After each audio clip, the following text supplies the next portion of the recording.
London newsagents. It's John. It's Emily. And it's Lewis. And it's really interesting.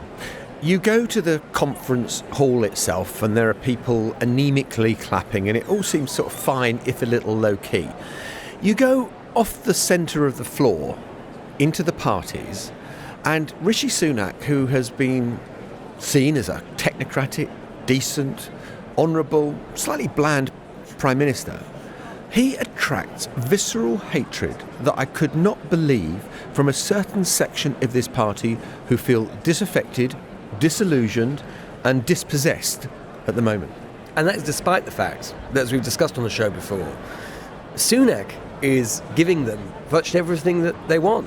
It would be a misunderstanding to think of this conference in a sense as two conferences split ideologically, like between a group of kind of pragmatists on the one side led by Sunak and a group of more ideological kind of zealots on the other side. There have been conferences where it's been like that. Under Theresa May it was a bit like that, for example. But it's not really like that. Like we were saying on the show yesterday, you go into the conference hall and it's not as if you're hearing from all of the different cabinet ministers who go up there and make their speeches, very composed, dull, technocratic speeches. They're all up there using so many of the tropes and kind of language that we associate more with the kind of radical right and with the kind of culture wars right, talking about got to get rid of statues, talking about, like we were saying yesterday, the politicisation of speed limits, all of these quite niche things. And yet despite the fact that on policy terms, Sunak has given them so much more of what they want, that he is far more right-wing in so many ways compared to Boris Johnson on green issues, HS2, whatever it is, they still hate him and they still dislike him. Late last night I was talking to somebody on the proper right of the party, and they were indignantly telling me that Rishi Sunak was trying to make out he was right-wing, but he wasn't really. And he said they've done loads of polling and they see it's actually what people want. And now that they're pretending the real Rishi is right-wing, he's not, but he sees this is what people want. And that's why they think there is room to get him to cut HS2, to get him to cut taxes, to get rid of inheritance tax, all the stuff that are obviously the right of his party putting pressure on him. But I think it's interesting that the video that is doing the rounds this morning from last night, perhaps we can give you a little taste of it here, is the dancing Nigel Farage, Priti Patel to Can't Take My Eyes Off of You. And there is a certain sector of the party now who can't take their eyes off Nigel Farage.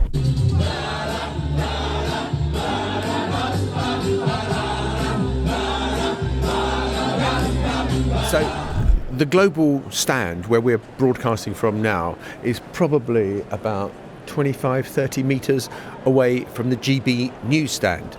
And GB News has one of its star presenters here, one Nigel Farage, and wherever he goes you see this huge crowd following him as if he is the Conservative Party leader. At the moment there was a bit of a hubbub. I decided to go over and see what was going on.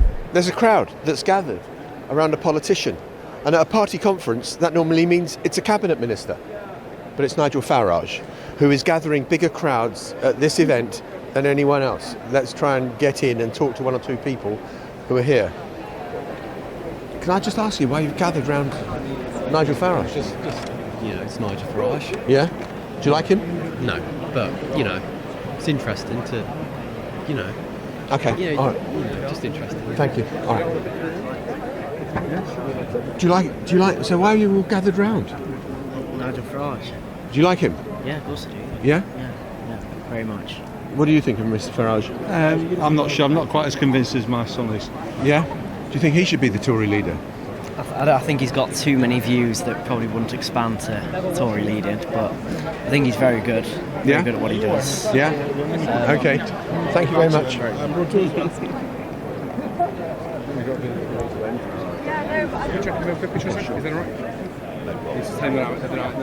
Achieved an objective. Oh my God, you've even got the Donald Trump thumbs up. No, he got it from me. Nigel, why are you getting these crowds? I've no idea. Could it be because of ideas? You reckon? Yeah. What's happened to the Tory party? Is it that the Tory party has moved towards you, or you've moved towards the Tory party? I haven't changed. I haven't moved for years. I've been utterly consistent for 20 years on the things that I believe and I campaign for. And interestingly, a lot of my views are at the centre ground of public opinion. And so what we're seeing is a wing of the Conservative Party very much coming in my direction. But it's only a wing of the Conservative Party, and that's what the great battle is going to be after they lose the next election, which wing of the party wins. You're loving it, aren't you? You're revelling in this. I can just see your face. I enjoy life, whatever I do. No, you don't. When Coots debank you, you don't love that. Well, you probably did, actually. Well, I just thought, why are they fighting me? But seriously, though, there is something about what is happening to the Conservative Party now where you think there seem to be a huge... Look at the crowds that you're gathering. Because you're like the Pied Piper at the moment. People want to believe in something. And what they've had after 13 years of big state, high tax, mass immigration, they've got a Social Democrat Party in number 10 Downing Street fighting another Social Democrat Party at the next election. These guys want different ideas. And yet you could equally argue that, Brexit, which is your great signature policy, has been a bloody disaster. Could you? Yeah. Well, what have we gained? Oh, I think our standing in the world is very different. Very, very different. In the US it's lower, in Europe it's lower? No. Yes, it is. No. The AUKUS deal, the Pacific Trade Agreement, our leadership on Ukraine, whether you agree with it or not, are all things we could not have done as EU members. So, on the global stage, big success. Domestically, well, look at the GDP numbers. We've grown more than Germany, about the same as France since we left. However, there's a lot of Brexit voters very disappointed. Millions of businesses who thought red tape would get lifted. It hasn't happened. And the idea we've got to control our borders has become laughable. So, look, I'm disappointed in the delivery of Brexit, very disappointed. But we've still done it. The big constitutional leap has been made, and it's not going to get reversed. Thank you. Yeah. And I'll tell you who that is really great for, actually. It's probably not great for the Conservative Party in terms of its appeal to the wider election, but it is great for the Labour Party because they can make that link between Nigel Farage and Rishi Sunak and Liz Truss and Boris Johnson and take it right the way back to Cameron's call for the referendum and say, honestly, that was where this all started. You opened the doors to a new kind of politics, a new kind of populist politics, and a new kind of arena for the right to inhabit. And if you've had enough of that, well, here we are. Look, I think it's time we sort of called this what this is. And if you talk to some of the more previously what you might say moderate people here, moderate Conservatives, cabinet ministers or whatever, they will talk in these terms. There has been a slow burn, hostile takeover of the Conservative Party. And it started probably in about 2013 to 2014. We spoke so much about the idea of a hostile takeover by the left of the Labour Party. The reason that stood out more is because there was a moment of realisation. It was the moment that Corbyn was elected within the Labour Party. What's happened with the Conservative Party is it has been done by increments, little by little, starting under Cameron, accelerating under May, Johnson, and now Sunak. I disagree with that. You see, I don't think you can call it a takeover because the doors have been opened by successive Conservative leader after Conservative leader. They have allowed this to happen because they thought that was their best way of staying in power. Whether it was David Cameron realising that he had to give the referendum to people, allowing him, he thought, more time to win that and stay in power, or everything that's happened subsequently. Indeed, but the point is, what I'm saying is that however the mechanism or the means that it's happened, and that has profound consequences for British politics. And the difference is, I think one of the differences between the Labour Party and the Conservative Party is that the Labour Party, the right of the Labour Party fought it.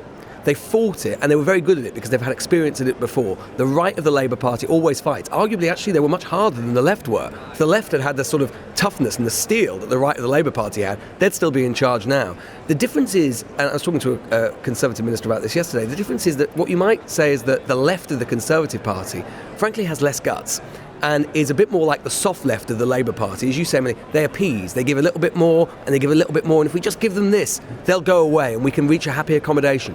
It's never happened, it's not going to happen, and you end up in the situation that they're in now, where basically it is Farage's party now. And in a sense as well, we should say, that is a trend which is mirrored across Europe, right? We've seen the sort of Faragist type parties either take over or displace the more mainstream Conservative Party. That is what we see at this conference all around us. And the other thing, you go back to Cameron.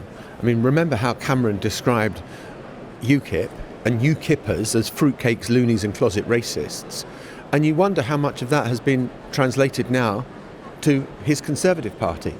post-Brexit, with this sort of gradual move to the right. I mean, you're right, in America, with Donald Trump, it was a dramatic and sudden takeover of the Republican Party, and it has been slower here. And look, there are still a lot of mainstream people in it, but I mean, we were talking to a senior cabinet minister last night, and he was expressing the concern that this is what was happening to the Conservative Party, that the ultra-right, I don't know what the correct terminology is to give them, but the UKIP right of the Conservative Party is now much more mainstream than it was, which means for Keir Starmer that the centre ground looks pretty vacated at the moment. And whilst that sort of message might please delegates at this conference, how far does it reach outside the hall? Because there is always two audiences for a party conferences. There's the party faithful who turn up and come and give 3 days up of their life to be in Manchester and get wet, and then you've got the rest of who are watching it on the television and thinking, really? Particularly when you've there might even be three audiences here, because I think the audience in the hall is very different to the audience at the Fringe, is very different to the audience in the rest of the country. One thing I'd say, going back to your point about the sort of weakness, the sort of lack of muscularity of the centre, is partly because they are more, not so, but more wedded, I think, in their language to a fact-based description of the present. And one thing that started to creep in here, and we discussed it a little bit on the episode yesterday, it's a language that owes something to conspiracy theory. And it is an interpretation of things that people might be concerned about. So we are going to raise it. And we heard that in Mark Harper's speech yesterday, and we heard that from Claire Coutinho. And earlier today, I went to the Legatum Fringe, and we heard from Jacob Rees-Mogg there, and Lord David Frost, and from Miriam Cates. She was talking about family values. That's something that we have sort of dipped in and out of with the new Conservatives. And she was talking about family values and explaining that she thought it was a broad description of the family, something we've dipped in and out of when we've been talking about the new Conservatives. And I caught up with her for a few minutes afterwards. Bizarrely, we actually attended the same school, me obviously like 200 years earlier, but we started talking about this move through the rhetoric of the party to saying things that simply are not true. Now, many Conservatives are uncomfortable talking about these things. Some think that being Conservative just means being pro-tax cuts and pro-business, but that's not enough. Unless you are also prepared to be pro-family, then are you truly Conservative? A lot of families might break down, not through divorce, not through any reason. If you're a kid whose parents died, you don't want to be part of that statistic. You don't want to hear politicians spell out your life chances are worse off because you live maybe with your grandmother and your mum because you don't have a dad. I'm wondering how helpful it is for kids who are growing up like that to hear politicians in such a place of authority saying, you're fucked. Well, Emily, I wouldn't use that language at all, and I think I've been very clear that there are many children in different circumstances that are going to do well for all sorts of reasons, but this is the problem. Why don't you talk about that instead of the breakdown that comes from divorce? That's what I'm talking about. I didn't say that. I've said that the best possible outcome for children is to be with their parents throughout the childhood. And here is the issue that we have, I'm afraid, with the media and with the inability of politicians to be able to talk in the general. So it's our job as politicians to talk about policy making. And to do that, you have to look at the general. You don't make policy for the individual, you make policy for the general. It's the individual, the family's job to look after themselves and to make their decisions in their best interest. And that is their freedom to do it. Let me finish. It's the politician's job to generalise. Now, it is very clear parallels with the immigration debate. So when Suella Braverman stands up and says immigration is too high, everybody says, but what about these immigrants that have contributed? What about these people? Of course, there are many, many individual immigrants who've contributed in incredible ways to society. That doesn't mean that we can't say, in general, immigration is too high. And it's this inability to distinguish between the individual and the general that is stopping politicians from speaking freely about some very important issues. I get it, and I think honesty is important, but rhetoric is also important, and something has started creeping into the language of some of your colleagues here, and I'm going to quote Mark Harper, who is the Transport Secretary, talking about councils deciding how often people can go to the shops, ration who uses roads and when.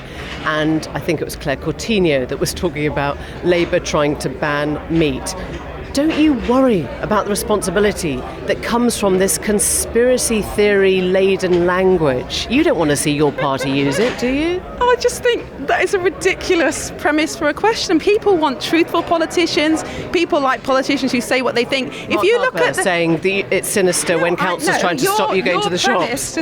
Your premise of saying that this is conspiracy-ridden language and that we've got to be careful with rhetoric. I think people want to hear politicians say what they believe. And if you look at the polls on who supports what Suella Braverman is saying, or who supports strong families, the vast majority of people believe that. It's the Westminster bubble that thinks it's rhetoric. It's the common sense position that we should say what we think. If Mark Harper believes that councils are stopping people from going to the shops when they want, should he be allowed to say that, even if it's not remotely true?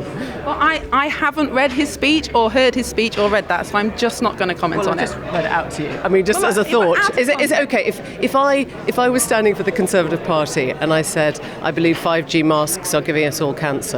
Is it okay for me to stand up and say that because I believe it's true? If you really believe that, I think people should know that you really believe that, and then they can vote on you on the basis of whether you... So Look, it is fine. Emily, we are going down a rabbit hole. Of course politicians should speak the truth. But the problem is we're too often afraid to speak the truth because, as I found out this week, if you say something very anodyne and completely evidence-based, like children who grow up with two parents are most likely to do well, suddenly you're called all sorts of strange names and ists and a conspiracy theorist and someone who hates single-parent families. To be fair, that's why we're debating it. I mean, I hope you'll agree that here we're debating it, and I'm trying to ask you what constitutes a family of all shapes and sizes. That's what we've been talking about. I've said that. Yeah, there are all types of families and all types of households. But as a politician, we need to look at the general in order to make policy. Okay, and look, Miriam Cates, if she keeps her seat, which is potentially a little bit dicey, doubtless will be a big figure in the Conservative politics and this new Conservatism in the next Parliament. I'll make you a bet, both of you, right, if you want to take it. My bet is this: Tories lose the election, and at some point in that Parliament, led by whoever it is, particularly if it's someone like Suella Braverman, Nigel Farage joins the Conservative Party, rejoins the Conservative Party, and it's a moment of coming together of the new right within British politics. I mean, we should remember that Nigel Farage has stood for Parliament not once, not twice, not three, I'm going to go 7 times, right? For UKIP, though, not for the Conservatives. And I guess that would be a test of whether UKIP as a party is not established or not popular enough to ever get an actual elected seat from scratch, or whether voters still have an instinctive mistrust of Nigel Farage. Oh, he'd win it. Under a Conservative banner, he'd win. There's no doubt about it, he'd win. Are you giving odds on the bet, or is it evens? Well, no, I think, what do you want to give me, John? You give me 3-1 and I'll take the bet. All right, fine. Dinner. 20 quid. Okay, 20 quid. Can't wait. Can we put Easiest a money date I ever for the made. election on as well, please? Okay, Len, we're not William Hill. All right? That's what I'm going to call you now. All right, yeah. I'd like his money.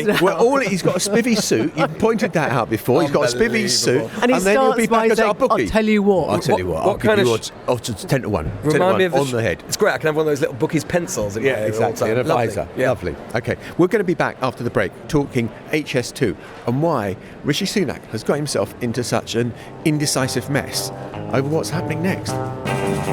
We've also been trying to follow around Rishi Sunak and hear what he thinks and what his decision is on HS2. And my bookie's assistant next to me, Lewis Goodall. I've been demoted. I was the bookie William. a second ago. Yeah, I'm just bookie's assistant. Oh, right. Okay, fine. Okay, yeah. We'll call you William. My long tutelage. William Hill. Yeah. Better Billy than Paddy Hill. Power, I suppose. Rishi Sunak's been giving some interviews, hasn't he? Yeah, he's been giving a few interviews. And has he? Yeah.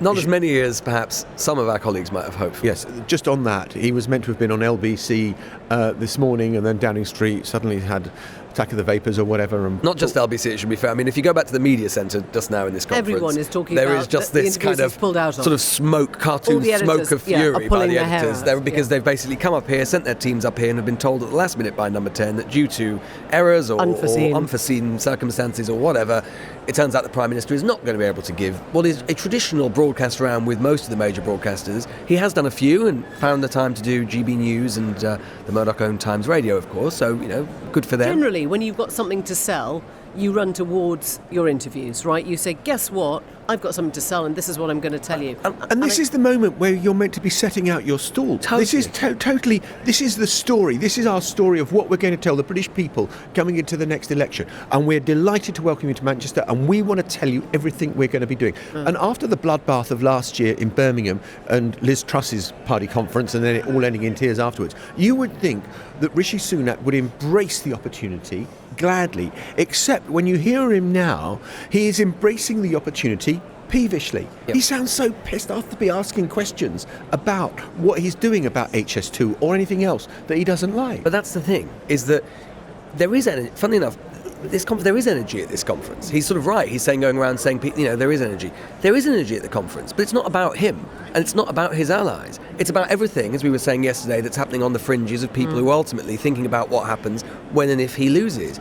And if you don't take this opportunity to sell yourself and put yourself forward, then at what point are you going to do so? This is his opportunity. And as you say, John, when he's asked about HS2 in particular, he sounds there's a sense of almost rage that anybody could ask him a question about something that isn't a private matter. It's a matter about the biggest infrastructure project in the country. It was interesting. I was speaking to somebody just out of cabinet now who said the trouble is we don't know who he actually warms towards, because it definitely isn't the broadcast media, and it doesn't seem to be his constituents, and it doesn't seem to be sort of grassroots party members, in brackets the ones who didn't select him, and it doesn't seem to be cabinet colleagues. I mean, there are colleagues obviously he gets on with well, but there isn't a sort of a hub or a sofa, if you like, that he feels very at home with. And they were pointing to this, partly what we were discussing yesterday, this sense of like where is his tribe, where is his home at this point?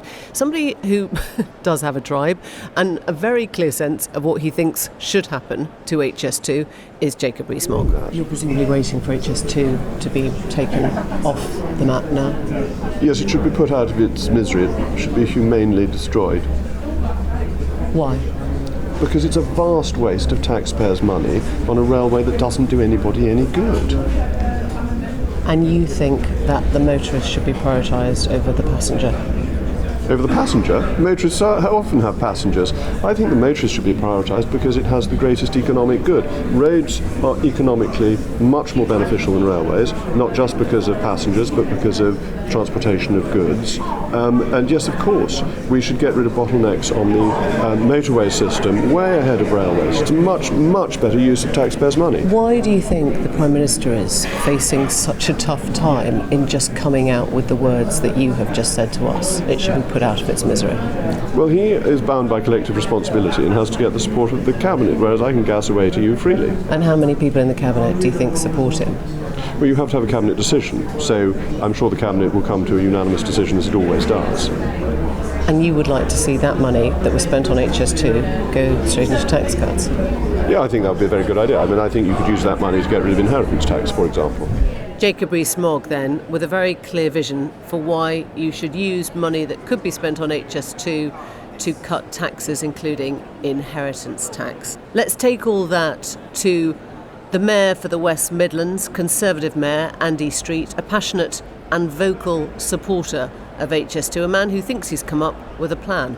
And you've been really passionate about this, Andy, about wanting to see HS2 continue. When you hear Jacob Rees-Mogg, a sort of leading Conservative voice on the right, talk like that, what's your response?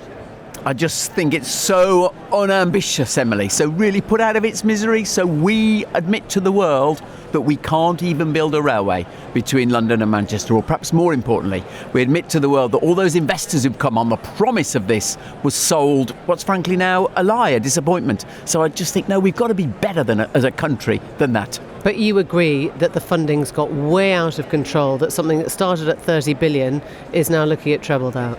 So that's right. So please, even the strongest advocate for HS2 like me is not saying just write the cheque as it now is.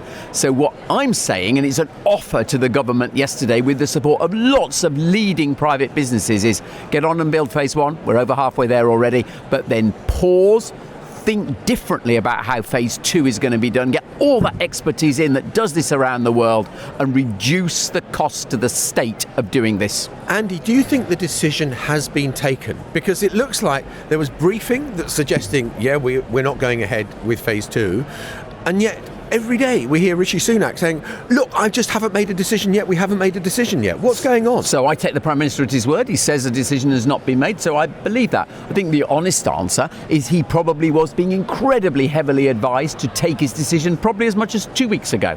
But what he's been forced to think about here is that all these business voices, all these 3 ex-Prime Ministers, umpteen ex-Chancellors, so many Secretaries of State have all said, you must hold the course. So they've been forced to reconsider, and that's why this offer, in a very good constructive intent, has been made. And have you had any response to it? Not formally. Informally? Lots of sort of discussion. Well, come on, tell us what I have not had a proper response to it. But when I hear the Prime Minister on the radio this morning say no discussion has been had, and we know that our offer led the news last night, I'm very certain it's been discussed. So you're basically saying that private businesses, companies, could pick up, 50, 60 billion pounds of investment of HS2 now? You could really take it off the state's books completely? So I think those numbers are too high, but let me explain what the offer is. First of all, for the first phase, which looks to be about £40 billion, I think is where we're at. That has got to be done as planned. But for the second phase, that what we do is 3 key things with the private sector. Number 1, who is going to fund this? In other countries around the world, it's not the state that funds it with the capital costs. Sometimes it can be a private finance initiative or a public-private partnership. Secondarily, who's actually going to operate this, operate the stations? We're building the stations purely at the public cost. If you go and look at a high-speed station in Hong Kong or in Japan, you don't see a railway station. You see a commercial centre operated by the private sector with the station within it. And then we're saying to the leading design and engineering companies, how can we think about the specification, the design of this, the contracts to actually minimise the cost of building it? So there's different parts of this private sector offer, and we've got the best companies in the world saying they will help solve this problem for the government. Where does it leave you if the worst happens in your book and they don't go ahead with phase 2? Well, that has not been my thought, John, over the last few days. It's been very much, genuinely, I have had to work very fast to put all this together. That's what I've been spending my time on. If we do not get agreement, I cannot for the life of me think why we wouldn't get this offer taken up. There's frankly nothing to lose from the government's point of view. Then, obviously, I would think. But at the moment, we're concentrating on explaining why this is the right thing to do. But you have seemed, let's put it bluntly, incredibly pissed off. I'm very disappointed that we're in this case, because I just cannot believe that this country isn't capable of thinking this through. Look at what happens around the world. How not just the Chinese, everyone talks about the Chinese, but our compatriots in Europe, they are all building high-speed rail because they understand that it drives the economies of the regions that are connected to the capital cities. That's exactly the experience in France, exactly the experience in Spain. We have got to be able to do these complex things. So whether you say pissed off, I'm just vexed that we don't let this opportunity slip through our fingers. It'd be an incredible admission of defeat if we say we can't do it. But the government does tell us repeatedly, Andy, that these are long-term decisions for a brighter future. They do. They're going to stand behind that. And what could be a more obvious long-term decision than actually connecting the north and south of the country and bringing in investment on the back of it? So your question has got a sort of sense of irony to it, and I can see that as well. Why? Quite. No, why? I mean, why? Why? What do you see? I think the why is that, and I accept this from the Prime Minister, and he and I have talked about it. It was a good conversation. He is genuinely concerned about the cost and the value for money. But my argument is, don't throw away the objective, the principle, the promise to all these international investors. You walk around Manchester, you talk to the property consultants here, they will tell you investments coming on the promise. If we walk around the centre of Birmingham, we can see the investments come. Don't fail on that promise. Okay, but if the Prime Minister says I hear you on the investors. Yes. I'm actually talking directly to all our millions of voters in the north who actually say, I prefer to see something now that makes our lives easier than wait for something in 2035. In other words, if the Prime Minister comes up with something that is better road networks, better bus networks, better intra-city rail networks, and they can get that in the next 5 years, why wouldn't he do that? So there's 2 points here, actually. First of all, there's been lots of polling done by lots of organisations since this started to be floated about 2 weeks ago. Dare I mention the Times? They've done a very good poll. Overwhelming number of people in Britain, voters, say we've started, so we finish. Might not have been the right thing to do in the first place, but people who've put up with huge disruption over the last 10 years started, so we've finished. And that certainly applies in the north of England. And then the second point is, it is not right to say that people can have huge benefit in the short term on the back of this money. The money that's actually earmarked for the Manchester section of this in the next couple of years, even up to 5 years, is very, very small. And also, you do not do the same thing with an improved bus network in South Yorkshire and improved tram network in Leeds as you do as connecting the cities together. Both need to be done, and that was always the proposition. Isn't there also a danger that if you promise something different that might take a few years, why on earth would you trust them to deliver when you've already made a commitment that you're going to build high-speed rail? It's been supported by successive prime ministers. That's absolutely true, John. 4 prime ministers have supported this and have examined it and stood by it.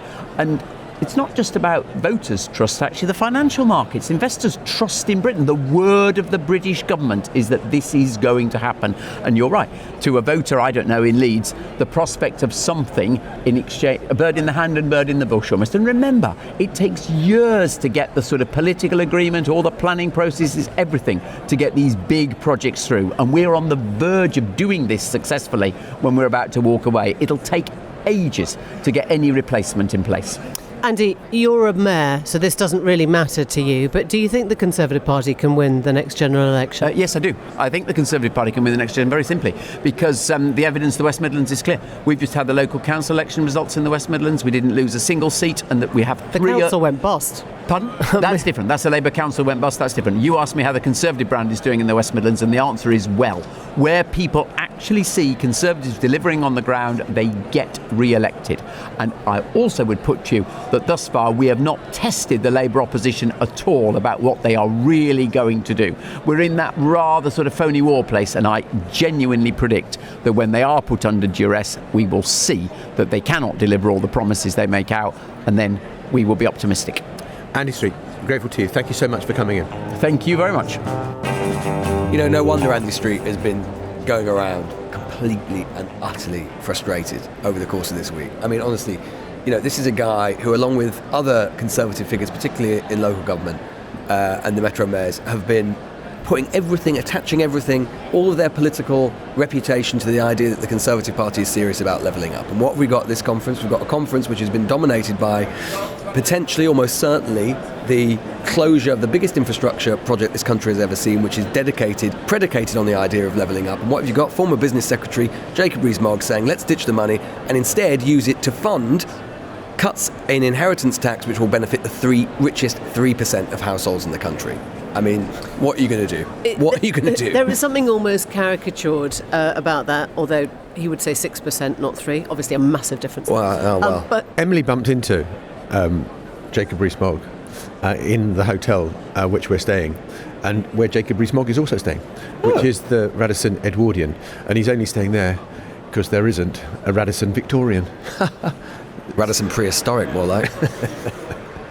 Anyway, before we go, we've got to tell you that someone came over to our stand just while we were sitting, and it said, "Is this you Lebanese radio?"